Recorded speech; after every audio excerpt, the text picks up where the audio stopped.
I hope you enjoyed the icebreaker activity and I hope you are now ready to learn. All right, on screen we have a map of the Caribbean. This would be no stranger to you at the grade 13 level. If you have done social studies, if you have done geography, if you have done tourism, you would have gotten an opportunity to see a map of the Caribbean. So at your level, looking at a map of the Caribbean should not be strange.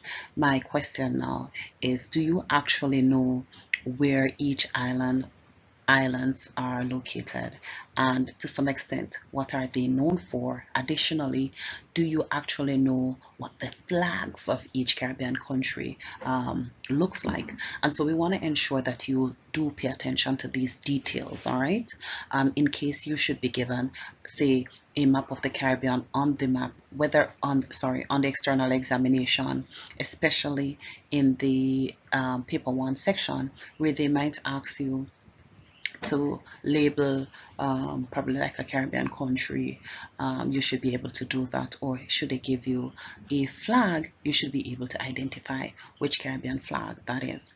You would have actually been introduced to this on the diagnostic test, where I've asked you to label some Caribbean islands and I've asked you to also identify some Caribbean flags. All right. Okay, so some Caribbean countries would have been more notorious than others because they are noted for specific products or personalities. In the case of Jamaica, for example, we are known for our athletes. Hence, you would see Usain Bolt on screen. Other Caribbean countries who are noted for different products include Cuba, and Cuba is noted for fruits and also its famous Cuban cigar. Dominica is known for its coffee. Jamaica is also known for coffee with the Blue Mountain coffee. I think it is at number 9 on the world's best list. We also have rum, and that is Puerto Rico. And we also have Grenada, I think it's Dominica, sorry, Dominica being known for its famous bird, and in this case, it would have been what is called the Cicero parrot.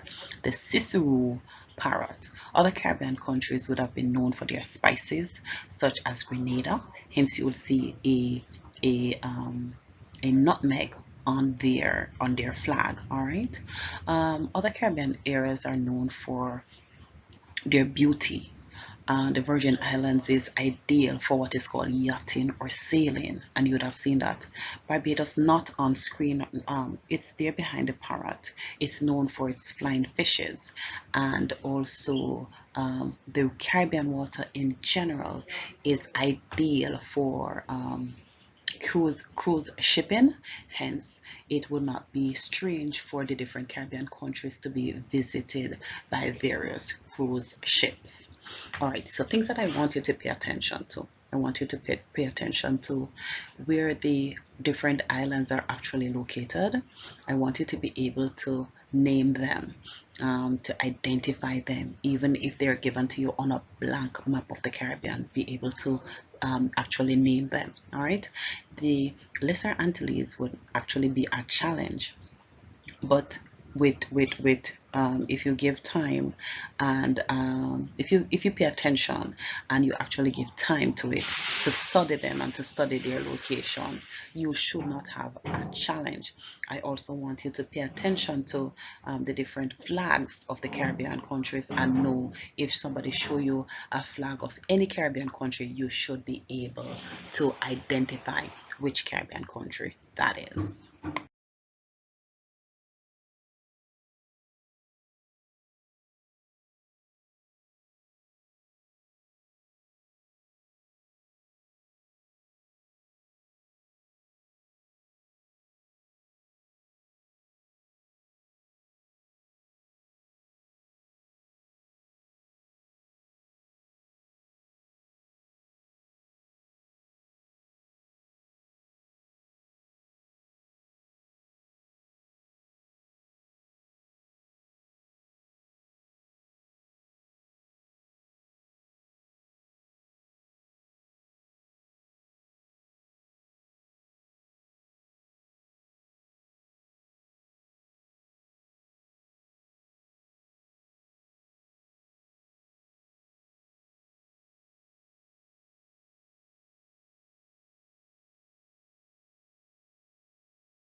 Okay, now let's talk about the first subtopic in this lesson, and that is um, describing the Caribbean according to its subregions. The first subregion I want to introduce to you is that of the Greater Antilles. And we all know that the Greater Antilles consists of the Caribbean countries, which have the, let me not say Caribbean countries, let me say islands, because you're going to learn that there are actually mainland territories that are actually larger than these islands. So the Greater Antilles consists of the larger islands in the Caribbean, or we could say those Caribbean countries with the highest mountain range. Okay, now it is not to say that the islands of the Lesser Antilles do not have mountains. That's not true. All right. In the case of Barbados, they do not have any mountains, but they have maybe one or two hills. All right. But the islands of the Lesser Antilles, you will later find out that they too have mountains. It's just that they are not as high as those in the Greater Antilles. I would also want to point out to you, from an experience point of view, if you have flown outside of Jamaica, if you have that experience and probably you got a window seat in the plane and you look down while you were flying, whether you're going out or you're going in, when you're moving across the different Caribbean islands. For me, I was able to fly from Miami to Barbados, and so I was able to see the different terrain of the land, meaning how high, how flat, or how low the islands are. And when you're flying over the Greater Antilles, you will realize that there is a lot of thick vegetation on these hills and these mountains. I want to point out to you the exception of Haiti. 90% of Haiti's vegetation has been removed. So you'll find that you will not see thick forests, as you would see. You would not see so much thick forest or thick lush vegetation in the nation of Haiti as you would see in the other Greater Antilles area, and that is largely because of poverty in Haiti. One of the things that they have done is that they have used charcoal as a main means of fuel, and that was responsible for the removal of their trees to make these charcoals, right? It is in recent time, as a conservation effort, they are using things that the other Caribbean countries have been using, such as the gasoline in the cylinders. We would have in Jamaica, for example, IGL and Shell and those things, right? But in Haiti, you'd find that they had relied so much on charcoal that they have removed 90%. And you can think about all the challenges that are associated with that, landslide and all of those things, all right? So not to stray from what I want you to learn, that the Greater Antilles is actually, when we talk about a sub-region, we're talking about our groupings, and that the Greater Antilles consists of the larger islands, and that these islands have a higher mountain range when compared to those in the Lesser Antilles. My point was also to say that in the case of majority of these islands, that their mountains are covered with thick vegetation, with the exception of Haiti, which have removed 90% of its vegetation as a result of using charcoal as a major fuel. The second grouping or subregion in the Caribbean is called the Lesser Antilles. Yes, as it kind of give away itself. The Lesser Antilles consists of smaller islands, all right? Now, the Lesser Antilles is actually divided into three subgroups. These are the Leeward Islands. Now, the Leeward Islands are those islands that are hit by the trade wind after the trade wind hit their mountains, okay? And if you notice on screen that they fall behind Puerto Rico and come all the way down to the Dominica, right down to Dominica. Now in exam, there's a trick to remember what islands constitute the Leeward Islands. All right, always learn that L come before W. So if you see the islands that are early up or closer to Puerto Rico, right, you will know that they are the Leeward Islands. All right. So the Windward Islands, in contrast, are those Caribbean islands that are actually lower in the chain, and it start from Martinique down all the way down to Trinidad, and it also take into consideration Barbados. Okay, now the Leeward Islands are those islands where they say the trade wind stay. So these islands would have a lot more rainfall than other Caribbean islands. Hence, they have made the comparison or the grouping, because there are some differences in the sense that the Leeward Islands would actually get less rainfall than the Windward Islands. Then we want to pay attention to the Netherlands Antilles. The Netherlands Antilles are actually those Caribbean countries that have been colonized by the Dutch or Holland. All right, so we will call them the ABC Islands, Aruba, Bonaire, and Curacao. Okay.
The third grouping or subregion in the Caribbean is what we call mainland territories.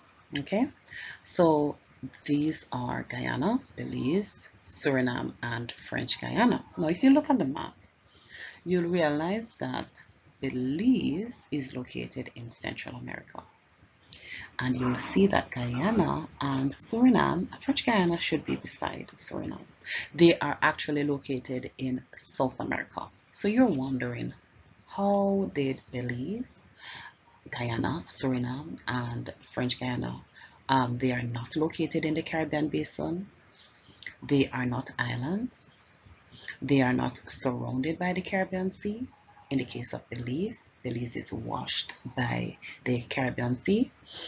When we look at Guyana just below Trinidad, we'll realize that Guyana and Suriname, they are located outside of the Caribbean basin and are actually washed by the Atlantic Ocean. You're asking the question, how did these countries become known as Caribbean countries? Well, if you did social studies, and to some extent if you did history, you would realize that Caribbean countries entered into economic and political agreements to survive.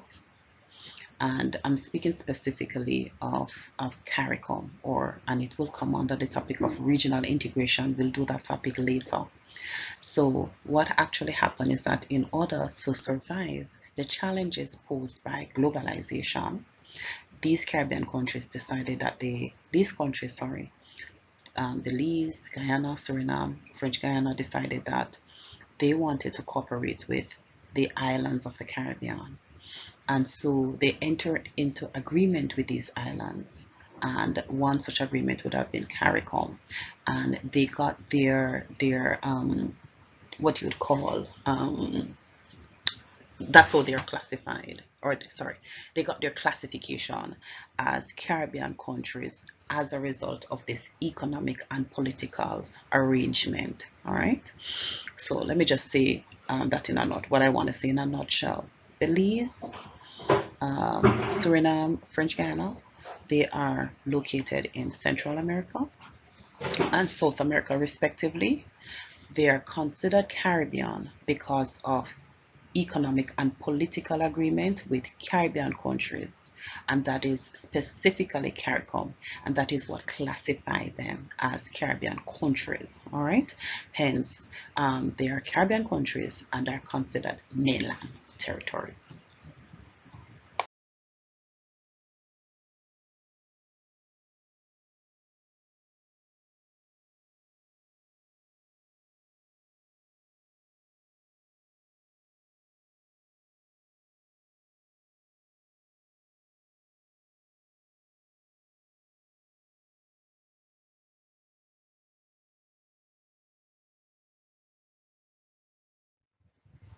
Okay, students, so we now look at another subtopic, and this is our ability to assess the relationship between the Caribbean and the rest of the world. All right, so we are looking at two maps on screen.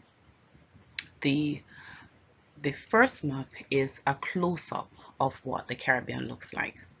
When we do a close-up of the Caribbean, the Caribbean seem to be very significant. All right. However, when we look at the Caribbean in relation to the rest of the world, we realize that we are kind of like a little dot.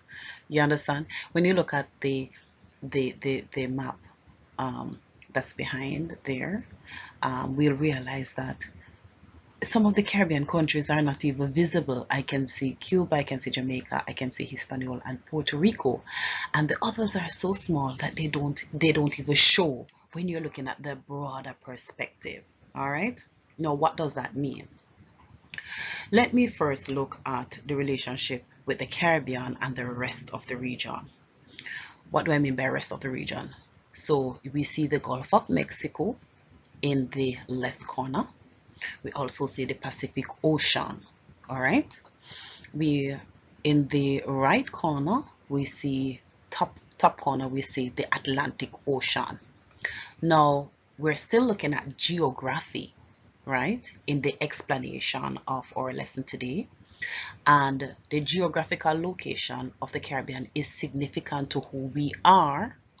It is significant to how we do things, and I'm going to be very specific as it relates to weather and weather pattern. So because of our location, hurricanes, they normally have their beginning in the Atlantic Ocean, and once anything occur in the Atlantic Ocean, one or more than one Caribbean countries are affected by this, all right, because of our location. All right. Usually, if they say that a hurricane started in the Atlantic Ocean and its projection is heading towards the Gulf of Mexico, more than likely one or more than one Caribbean countries will be affected, because on reaching the Gulf of Mexico, you have to pass over several Caribbean countries. Okay. If there is a trough or any other climatic condition like a cold front coming from Central America or North America, and they say that it is heading to the Gulf of Mexico, it is going to hit us on its way to the Atlantic Ocean. Now, bearing this in mind, how does that affect us when we think about our architecture? We have to construct buildings that are resistant to hurricane. All right. Another thing is that we would notice that our we are the Caribbean is bordered by the Pacific Ocean. The Pacific Ocean also, where you see right behind Honduras and Nicaragua and Costa Rica, it's basically, there are two plates around there, the Nazca and the Cocos plate. Now, those plate margins are what we call transform plate margins. Transform plate margin, what they do is that they move against or they slide past each other. Once you have that interaction, they said that there's some dragging at the edge of the plates. And once the plates break off, like they're dragging, any edge break off, you're normally likely to have earthquakes. Now, earthquakes can also trigger tsunamis, all right? So any interaction at the Cocos Plate and the Nazca Plate in the Pacific Ocean can also affect us because the Caribbean is also located close to the Pacific areas, okay? Now, where you see Panama at the bottom there, if you know about the famous Panama Canal, that isthmus was cut to make a canal by the United States. And what it does is that it provides a link or a sea route from this side of the world to the Pacific areas like Indonesia, Malaysia, and basically it allow transportation to be quicker. Prior to the Panama Canal, you'd have to use the Atlantic Ocean. You'd have to go around Africa, go to the Indian Ocean, sorry, and then you make your way to Japan and China. Basically, it's like a Jamaica taximan route. You want to get to the Pacific in quicker time, so you just cut across the isthmus, come sail right in the Pacific Ocean, and in two tours you're in the Pacific area. How does that impact on us? Now, this impacts on us in a positive way, in the sense that we are able to access goods that are produced in Asia more quickly because we have a quicker sea route. And I was saying to you that a lot of the Jamaican higglers would go to Curacao to purchase products because a lot of the cheap products that come in via the Panama Canal actually end up in Curacao. All right, and also Panama is another area that you can also go and get cheap products. All right, so basically I'm using the geography to make sense of what is actually happening in the Caribbean. All right, now if we also look to the bottom of the Caribbean Sea, we will notice that Colombia is there and Venezuela. We'll also look at, if we look close to the tip of Cuba, we would see Mexico. Below Jamaica, we would see Honduras and Nicaragua, Costa Rica, right? Now, all these Caribbean countries, not sorry, they're, well, if you're going to use the geographical definition of Caribbean, that it is all the islands washed by the Caribbean Sea, then technically Mexico, Costa Rica, Nicaragua would be classified as a Caribbean island. Well, sorry, not island, Caribbean country. However, these countries do not classify themselves as Caribbean. They classify themselves as Central American countries. Now, because of their proximity to the Caribbean, they have relationship with us. Now, you will see this in the area of sports, for example, where we are all in what is called the CONCACAF group with the football, and so we play competitive football with each other because of our close proximity. Also, for World Cup qualifying, we normally play these groups, and this will test our chances against these groups will actually say whether or not we are able to make it to the finals of the Football World Cup. All right, when our girls were playing, they play the same female teams in order to enter the competition. All right, I also want to make a note that in terms of trading, we would also trade with these countries because of their closeness. So Venezuela, for example, would be one of our main source of oil or petroleum in the region. All right. Let us also look now on our closeness to the North America. You'll see Florida, very close, just 45 minutes from Bahamas if you're taking like an air taxi, and it's actually a beautiful ride.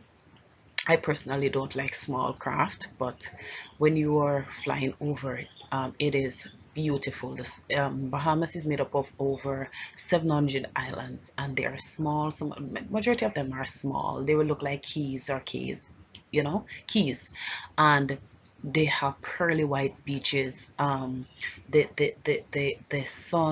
sea look like turquoise. It is absolutely beautiful. No, the location of Bahamas to the United States mean that the Bahamas would be strongly influenced by the United States, in the sense that if, basically a dollar is a dollar, a US dollar is a dollar in the Bahamas. All right, so they interchange the US dollar in the Bahamas. All right, so because it's the same thing, so you can either use the US dollar or the Bahamian dollar to pay for your goods and services. Another thing is that um, there is no natural fresh water in the Bahamas, and so don't they have to like import even fresh water, and so a lot of that import comes from the United States because the United States is so close. I will also like to say, by extension, the United States is closer to the Caribbean, Canada, they're closer to the Caribbean than European countries are. And because of that, you'll find that they influence us in terms of our culture more than Britain, Spain, and Portugal, and those countries have been able, because of their closeness. And what you'll realize, students, things like fast food has become a natural phenomenon in the Caribbean, and you wonder, you just think that it is a natural part of our culture. But actually, the inclusion of fast food in our diet is actually an aspect of cultural erasure that we are experiencing, right? You notice that music, cable television, and social media, all of these things, you'll find that they come largely from the United States. They come largely from Canada, and they impact on us more than countries such as Africa, countries in Africa, countries in Asia like China have been able to influence us, and that has to do with how close we are to the United States as opposed or in contrast to these other regions. All right.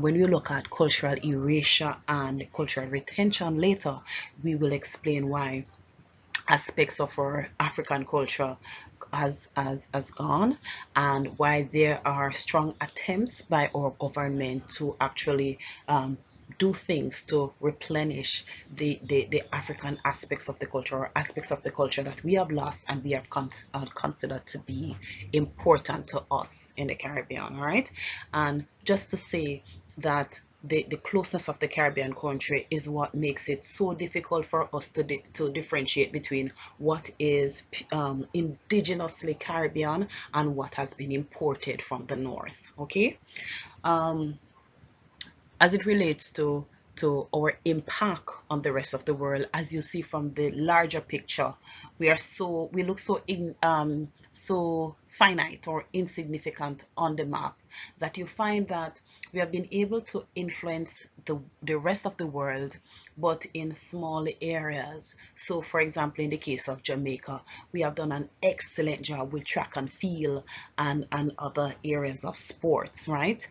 We have been where the other Caribbean countries have been able to do a good job as it relates to food products, as you would have seen on the first map when we talk about the coffee, the rum. Those are the areas that we have been able to influence. A lot of migration do occur from the Caribbean countries to the north, and so that's another area in which we have been able to influence the rest of the world, in that the same amount of Caribbean people who actually live, the same number of people who live in the Caribbean is the same number that have migrated. And they have migrated, and what they have done is that they have intermarried, they have married to people from other places, and so they have introduced them to aspects of the Caribbean, and so we are able to introduce our food to them, and this has resulted in us trading, sending out things that we would have normally consumed in the Caribbean to this country. So that has been positive.